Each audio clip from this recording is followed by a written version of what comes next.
Every year, millions circle the Kaaba. It is universally recognized as humanity's very first house of worship.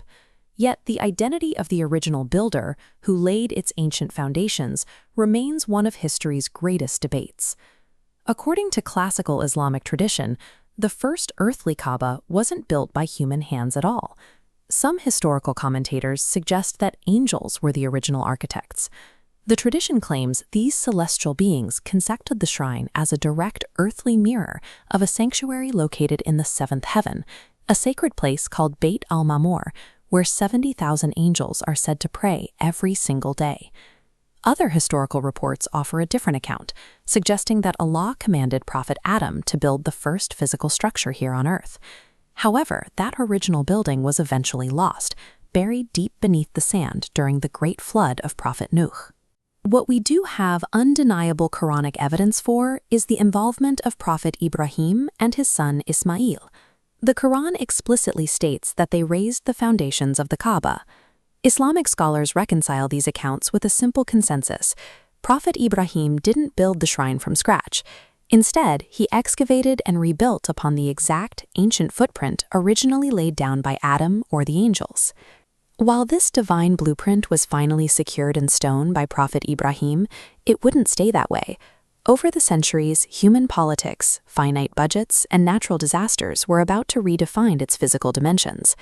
Around the year 608 CE, when Prophet Muhammad was roughly 35 years old, a severe flood struck Mecca and heavily damaged the Kaaba. The local Quraysh tribe took on the responsibility of a total reconstruction. The Quraysh set a strict mandate for the project. They would only accept pure halal funds. They entirely refused money earned from illicit sources like theft, interest, or prostitution to finance the work. Because of this strict ethical standard, the approved budget quickly ran out. Unable to afford the full footprint, the Quraysh were forced to physically shorten the length of the building, breaking away from Prophet Ibrahim's original blueprint. This photograph shows exactly what that budget shortfall left behind. This semicircular wall, known as the Hateem, marks the remaining area of the original foundation. Because of the Quraysh compromise, it still sits detached from the main cube structure today. The Quraysh also made two other changes during this renovation. They added a wooden roof to protect the interior, and they raised the single entrance door high above ground level to control who could go inside.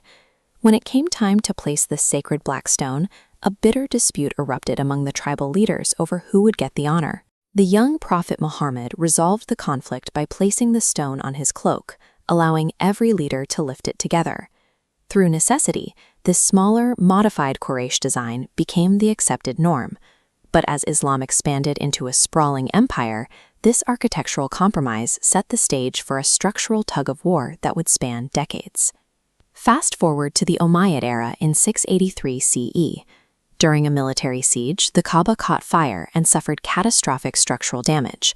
Abdallah ibn al-Zubayr took control of Mecca and decided to completely tear down the weakened ruins. His goal was to rebuild the Kaaba to fully restore the larger original Abrahamic footprint. This diagram shows Ibn al-Zubayr's restoration. He expanded the walls to swallow the semicircular Hateem, bringing the ancient foundation inside, and added a second ground-level door, fulfilling the Prophet's wish. 10 years later, al-Hajjaj defeated him and demolished the additions, shrinking the Kaaba back to the smaller Quraysh layout and pushing the Hateem outside again. The Caliph who authorized this demolition, Abdul Malik, later discovered authentic hadiths proving that Ibn al-Zubayr's expanded design was exactly what the Prophet had wanted. The Caliph openly expressed deep remorse for authorizing the destruction. Noble intentions and shifting political power were turning the sacred blueprint into a point of recurring conflict. It raised a serious question. When would this cycle of demolition and rebuilding finally end? The answer arrived during the reign of the Abbasid Caliph Harun al-Rashid. Believing he was correcting a historical wrong, the Caliph proposed tearing down the Kaaba yet again to finally restore the Ibrahimic design. Before the demolition could begin, the great scholar Imam Malik urgently intervened and advised the Caliph to halt the project immediately.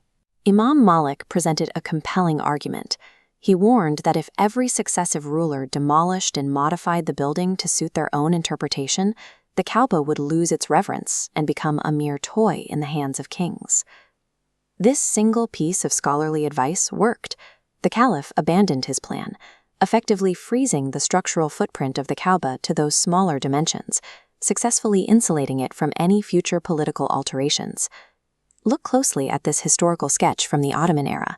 When Sultan Murad IV rebuilt the Kaaba in 1630 after a devastating flood, he strictly adhered to this frozen layout.